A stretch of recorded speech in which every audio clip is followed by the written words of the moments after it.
우선 사건 중심의 세계관이라는 것은 이런 건데, 먼저 불교의 특징을 말씀드려야 돼요. 왜냐하면 존재 중심의 세계관을 이해하려면은, 이 세상 모든 종교나 철학과 과학이 서로 우리가 말할 때 종교와 철학과 과학은 다르다고 하지만, 목적과 영역이 다르다고 하지만, 근데 그렇지는 않고, 모든 종교, 철학, 과학이 공통적으로 관심을 가지는 게 있어요. 모든 것의 근원이 뭔가? 그래서 나라는 것은 뭐며, 이 우주라는 건 뭔가? 이거는 공통적입니다. 그래서 여기에 제일 원인이 있는가? 이것이 우리가 문제가 되는데, 제일 원인이라는 건 뭐냐면은, 모든 것이 그것으로부터 시작되는 제일 원리를 말합니다. 그러니까 다른 것에 의존하지 않고, 모든 것이 여기서부터 나오는 거니까 제일 원인은 실체라 해야 되거든요. 실체라는 건 뭐냐면 다른 것의 존재와 관계없이 독립된 존재라는 뜻입니다. 우리말 실체 두 가지 뜻이 있는데 이건 철학사전에 이렇게 정의된 걸 제가 옮겨온 겁니다. 그 다음에 동일성을 유지하는 개체적 성질이라는 뜻입니다. 왜냐면 실체는 다른 거에 의존하지 않으니까 변하지 않고 항상 같은 성질을 가진 어떤 불변의 성질을 가진 것을 우리가 실체라고 그러거든요. 그래서 서양 철학의 실체와 불교의 자성이라는 용어를 비교해 볼 텐데, 불교에서는 뭐냐면은, 조금 이따 연기법을 설명드리겠습니다만, 자성이라는 것은 다른 것과 관계없이 자기만이 갖고 있는 어떤 고유의 특성, 이걸 우리가 불교의 자성이라고 그러는데, 서양 철학에서 말하는 실체는, 데카르트는 실체란 그것 자신의 존재를 위해 다른 어떤 사물도 필요하지 않은 상태에서 실존할 수 있는 그런 사물이다. 칸트는 뭐라 그러냐면은 그것의 개념을 형성하는 데 있어서 다른 어떤 사물의 개념도 필요하지 않는 것이다. 그러니까 불교의 자성과 비슷하죠. 따라서 적어도 자성이 없다는 것은 우리가 실체가 없다는 말로 대신해도 좋습니다. 그래서 이제 불교의 특징을 말할 텐데, 불교는 조금 유별난 종교라고 할 수 있는 게, 불교를 제외한 이 세상 모든 종교와 철학과 과학은 제일 원인이 있다고 봅니다. 뭐냐면 여기에 동그라미 있는 것처럼 철학과 과학은 제일 원인을 상정해서 우선 물질이 모든 것의 근원이다 하면 그건 유물론이죠. 정신이 모든 것의 근원이라 그러면 그건 관념론이죠. 또는 물질과 정신 두 개가 모든 것이 근원이다 하면 그건 이원론, 정신물질 이원론이 되고, 또 유신론도 종교라면 제일 원인이 모든 걸 창조한 신이겠죠. 근데 불교는 그렇지 않습니다. 그런 거 없다 그래요. 모든 것이 상호 의존적이다. A와 B가 있으면 A와 B가 서로 상호 의존적이기 때문에 모든 것이 서로 원인이자 결과다고 보는 거거든요. 상호 의존적인 거죠. 그래서 연기법이 이제 주장하는 것이 옳으냐 그르냐는 건 별 문제고, 오늘 검토를 할 때 이제 검토를 하겠습니다만은, 적어도 불교에서는 모든 것은 서로 상호 의존적이다. 그러니까 이것이 있으면 저것이 있고 저것이 있으면 이것이 있는 거지, 이것이 있어서 저것이 있는 것도 아니고 저것이 있어서 이것이 아니고 서로가 서로의 원인이자 결과다. 그것이 연기법인데, 참고로 말씀드린다면 어떤 형태의 실체론이든 실체론에는 철학적 문제가 따르게 됩니다. 그러니까 유물론과 관념론과 정신물질 이원론, 그거는 여기 존 썰이라는 버클리 대학의 철학자가 쓴 마인드라는 책에 잘 나왔기 때문에 제가 이 설명을 따로 드리지 않겠습니다. 오늘 제가 한 시간 동안 강의하면서 이것까지 설명드릴 시간은 없겠죠. 그 다음에 20세기가 시작될 무렵부터 서양 철학에서도 사실은 실체에 대해서는 강한 회의가 있었습니다.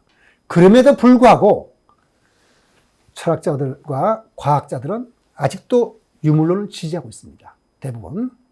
특히 마음을 연구하는 인지과학자들은 거의 다 유물론자라고 해도 과언이 아닙니다. 그렇다면 불교란 뭐냐? 그렇게 이상한, 이 세상 모든 종교, 철학, 과학이 다 제일 원인을 주장하는데 그렇지 않은 불교는 뭐냐?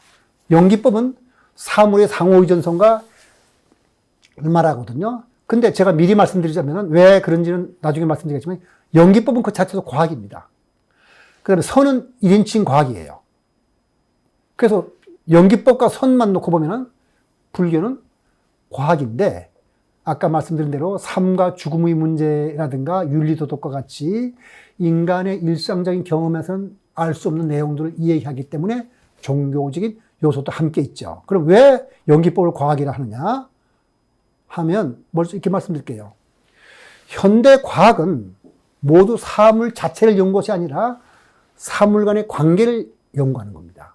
그래서 모든 것이 서로 관계론적으로 기술하는 것이 바로 연기법이거든요. 이것과 저것의 관계가 뭐냐. 양자역학은 뭐냐? 관찰자와 관찰 대상의 관계를 연구하는 것이 양자역학입니다. 그래서 양자역학에서는 실체를 부정하고도 객관적 실체를 부정합니다.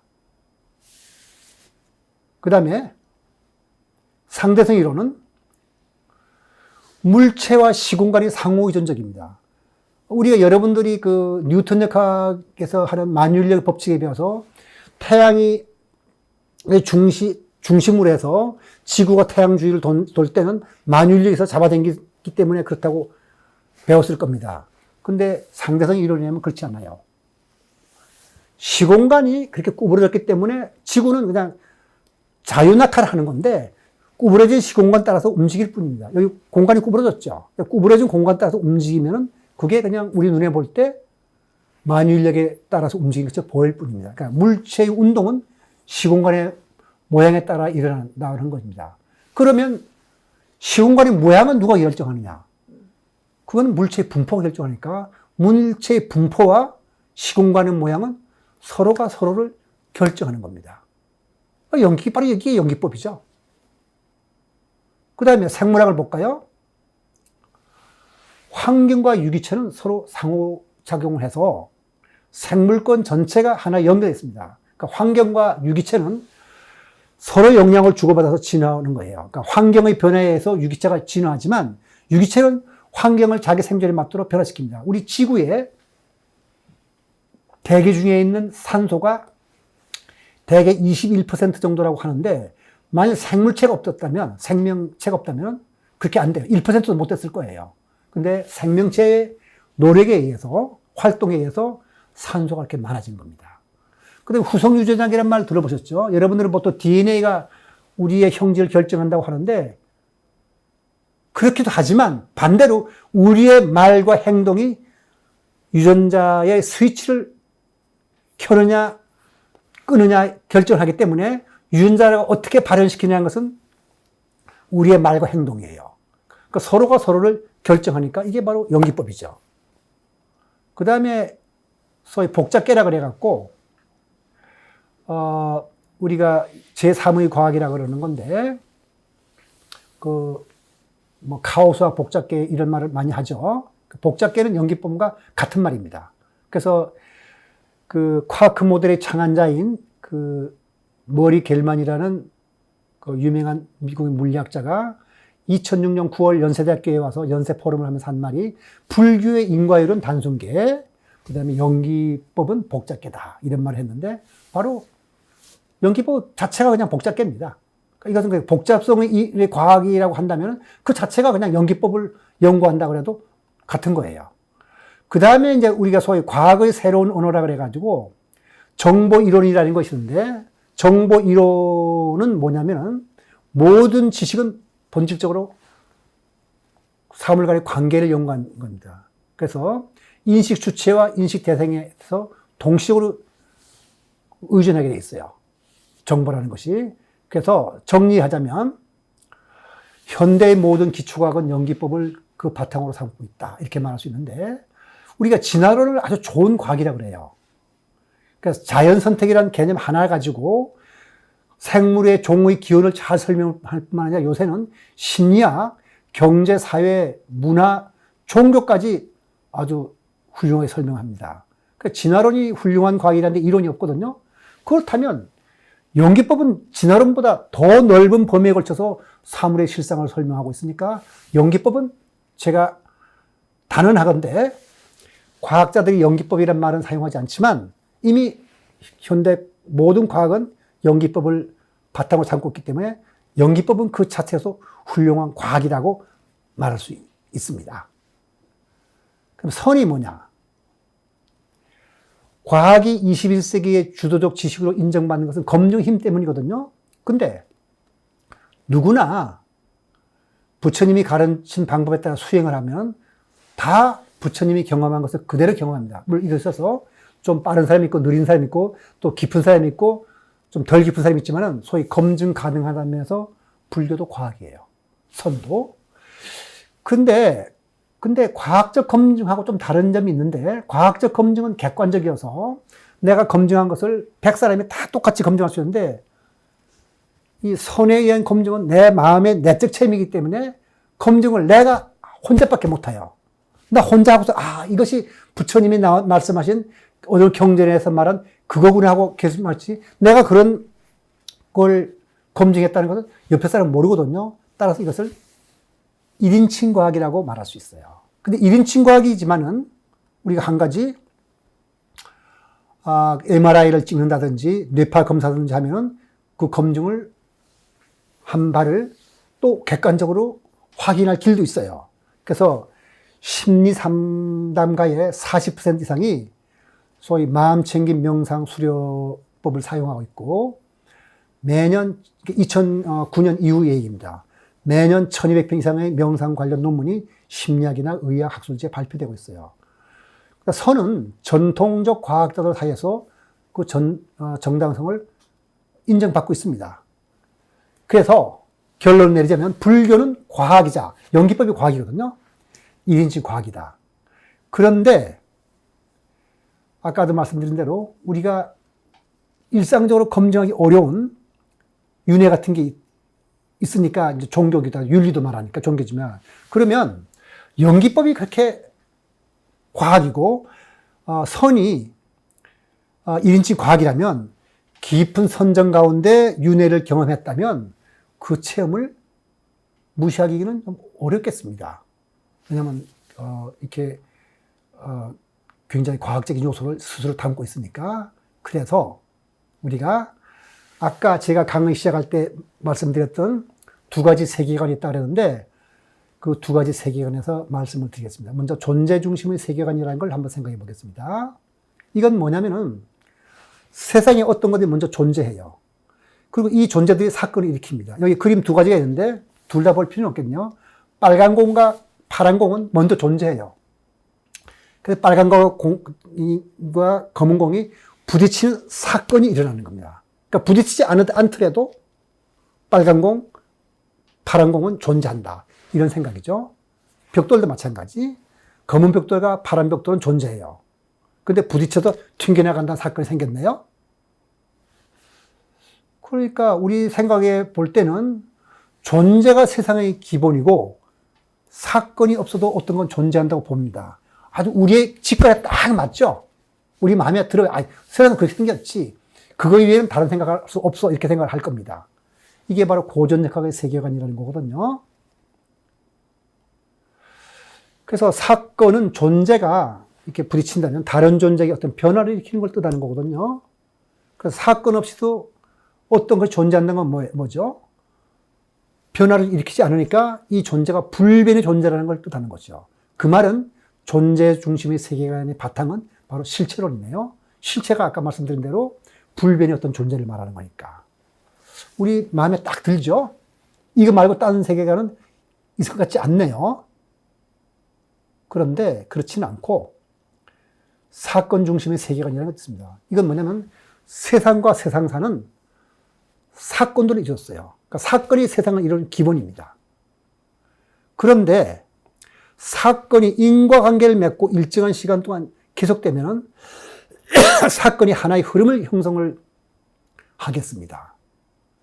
그럴 때 인과관계로 맺어진 사건의 흐름이 있으면 사람은 무엇이 존재하는 것처럼 여긴다는 그런 내용입니다. 그러니까 존재라는 것은 사실은 사건의 흐름이다.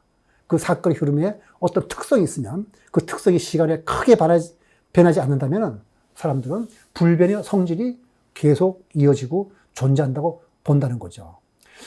이것은 누구의 세계관이냐면 어느 분야의 세계관이냐면 상대성 이론의 세계관이고 불교적 기본의 세계관인데 불교에 이런 말이 있습니다. 업보는 있으나 작자는 없다. 그 잡암경 335경에 나오는 말입니다. 이상한 말이죠. 업은 있는데 작자는 없어요. 만약 연기법이 옳다면 연기법은 실체가 없는 거니까 이 세상을 구성하는 것은 실체일 수가 없습니다. 만약 연기법이 옳다면 사건 중심의 세계관이 맞아요. 그래서 무아인데 누가 윤회를 한다는 말인가 하는 말은 마치 뭐와 같은 말이냐면 파도가 친다, 번개가 친다고 할 때 누가 치는가 하는 것과 같은 말이에요. 그래서 오히려 무아인데 누가 윤회를 한다는 말인가 하는 것 자체가 사건 중심의 세계관에서는 물은 자체가 성립하지 않아요. 존재 중심의 세계관에서 이 말이 성립하지만, 따라서 우리가 한 가지 세계관만 옳다고 생각하고 주장할 것이 아니라 이 둘을 비교해 놓고 어느 쪽이 좀 더 함정이고 근사한 세계관인가를 우리가 조사해 봐야겠죠. 그걸 조사해 보도록 하죠. 자, 두 가지 세계관에 대한 물리학적 고찰을 하다 보면, 자, 사건 하면 어떻습니까? 어느 순간 어떤 장소에 땅 부딪힌 거니까 점으로 나타내겠네요. 한 점이에요. 시공간에. 물리학은 모든 걸 시공간에 나타나니까 사건은 여기 그림에서 보시는 점 하나를 X, Y라는 점으로 나타나요. 이 세로축을 우리가 시간이라 부르고 가로축을 공간이라 부른다면, 공간에 이 컵이 이렇게 정지해 있다면 이제 어떻게 나타나겠어요? 지금 요 순간 요 자리에 있지만은 1초 후에 여기에 있고 2초 후에 여기 있고 3초에 여기 있고 1시간 뒤에 여기 있으니까 이놈이 여기 가만히 있다는 말은 쭉 세로를 향한 직선이 나타나겠죠. 그러니까 존재는 선으로 나타나게 돼요. 근데 움직이는 거라면 어떻게 돼요? 이렇게 움직이는 거라면? 움직이면 시간의 변화에 따라서 공간도 변하니까 이렇게 옆으로 기울어지겠네요? 그러니까 빨리 움직이면 아주 많이 기울어질 거고, 천천히 움직이면 좀 적게 기울어질 거고, 그 다음에 기울어진 선이 어디 꽝 부딪히면, 아까 공 부딪힌 것처럼 부딪히면 튀겨나가니까 이런 식으로 꺾어져서 왼쪽 아래 그림 될 거고, 만약 흔들리는 거라면 어때요? 이렇게 되겠죠. 그래서 존재는 무조건 하고 그놈이 움직이든 움직이지 않든 건 선으로 나타나게 돼요. 사건은 점이고. 그런데 여러분 생각이 어떤가요? 사건은 점으로 나타나고 존재는 선으로 나타나는데, 상대성 이론에 의하면 인과로 연결된 사건이 아니라면 과거, 현재, 미래 순서가 바뀔 수도 있어요. 그러면 이렇게 또 축으로 되어 있는 것이 과거, 현재, 미래가 바뀌면 선이 모양이 보는 자에 따라서 이상해지겠네요. 그러면 선이 만나 점을 이룬다고 보는 것보다는 점이 모여 선을 이룬다고 보는 것이 더 간단하고 자연스럽지 않겠습니까? 따라서 이런 뜻에서 상대성 이론은 이것만은 아니지만은 일단 여러분들이 이해하기가 쉽게 설명돼서 가장 쉬운 예를 든 건데, 점이 모여 선을 이룬다는 것이 자연스러워요. 그래서 상대성 이론은 사건 중심의 세계관이에요. 이건 그냥 제가 여러분들한테 이해하기 쉽게 해서 설명드린 거고, 이제 물리학자들이 여기서 제가 물리학을 다 강의할 수는 없겠죠. 그래서 물리학자 중에서 상대성 이론과 양자론을 함께 공부를 하고 연구하는 학자들 두 사람의 견해를 여러분 소개시켜 드릴까 합니다. 스몰리라는 물리학자는 이렇게 말했어요. 양자 중력의 세 가지의 길이라는 책에서 세상에는 두 가지 사물이 있는 것 같다. 돌멩이나 깡통처럼 그 성질만 나이라도 완전히 설명한 것들이다. 다른 하나는 과정으로만 이해할 수 있는 것이다. 사람이나 문화 같은 존재는 단순한 사물이 아니라 시간에 따라서 전개되는 과정들이다. 여기 제가 앉아있는 사람 김성구입니다. 김성구 어떻다 하고 사진을 탁 찍고 이렇게 보여준다고 해서 김성구를 아는 거 아니죠? 이 사람이 어디서 태어나서 어떤 생각을 해왔고 어떤 공부를 해왔고 남들과 만나서 어떤 일을 했다는 과정을 다 알아야 되죠. 그게 과정이에요. 그래서 계속 말하죠. 스몰리만. 이제 제가 읽을게요. 세상에는 무엇이 존재하는 것처럼 보인다. 그러나 사물을 이렇게 어떤 것과 어떤 것이 존재죠. 과정으로 나누는 것은 착각이다. 뭐라 그러냐면은 어떤 것이 존재하지 않는다고 그랬어요. 단지 서서히 변하는 것과 빨리 변하는 것의 차이가 있을 뿐이다. 따라서 우주에는 물체와 과정이 존재하는 것이 아니다. 빠른 과정과 느린 과정이 있을 뿐이다. 이 컵은 여러분 존재하는 것처럼 보이잖아요. 가만히 있어도 어저께도 이 컵이고, 근데 100만 년 흐르면 이것도 흐를 거예요. 그러니까 우주가 물체로 구성되어 있다는 환상은 환상이라 했어요. 고전력학을 바탕하는 구성하는 바탕이 되었다. 그러니까 고전역학은 우리 일상 경험 속에서 우리가 보고 우리 마음에 드는 이 얘기를 해주는 것이 뉴턴의 고전역학인데 그거는 착각이라 그랬어요. 그러니까 그럼 뭐라 그랬냐? 현대 물리학의 양대 기둥이라고 할 수 있는 상대성 이론과 양자론은 우리 우주가 과정들의 역사라고 말하고 있다. 저 과거부터 현재까지 흘러오는 과정이니까 뭐가 변해오는 거죠. 쭉 이렇게 변하고 저렇게 변해서 지금 이렇게 됐다. 그래서 운동과 변화가 주된 것이다. 그리고 근사적이고 임시적인 뜻으로 말하는 것이 아니라면 세상에 존재하는 것은 아무것도 없다. 무엇인가가 어떤 상태에 있다면 그건 환상이다. 그래서 뭐라 하냐면 우주는 많은 사건들로 구성되어 있다. 그 다음에 사건들이 우주는 관계론적 우주다. 그래서 모든 성질들은 사건들 사이의 관련성을 통해서 이게 무슨 말이죠? 연기법이에요, 바로. 이 우주는 연기론적 우주다 이런 뜻이죠. 아까 제가 불교 연구법은 과학이다 그랬는데 바로 이런 걸 뜻하는 겁니다. 그다음 카를로 로벨이라는 물리학자는 요즘 이 사람 책을 여기서는 제가 두 권만 소개하는데 세 권을 써가지고 아주 베스트셀러로 유명해졌는데 하나는 보이는 세상은 실제가 아니다. 여기에 이런 말이 나와요. 거기 써놨죠? 보이는 세상은 실제가 아니다. 페이지 136페이지에 사물이 있어서 관계를 맺는 것이 아니라 관계가 사물의 개념을 낳는다. 양자역학의 세계에는 대상들의 세계가 아니라 대상들이란 건 뭐냐면 어떤 고정된 존재가 있어서 아까 스몰리 말한 오브젝트인데 그것이 아니고 사건들의 세계다. 양자역학은 세계를 이런저런 상태를 가지는 사물로 생각하지 말고 과정으로 생각하라고 가르친다. 그래서 더 나아가요. 물리적인 세상이 사물로 존재자들로 이루어졌다고 생각할 수는 없다. 세상은 그렇게 작동하지 않는다. 반면에 세상이 사건의 네트워크라고 생각하면 작동한다. 그러니까 사건을 이뤘다고 생각하면 됐다는 거죠. 그럼 가족도 사물이 아니라 관계와 사건, 느낌의 총체다. 아, 끔찍한 소리죠.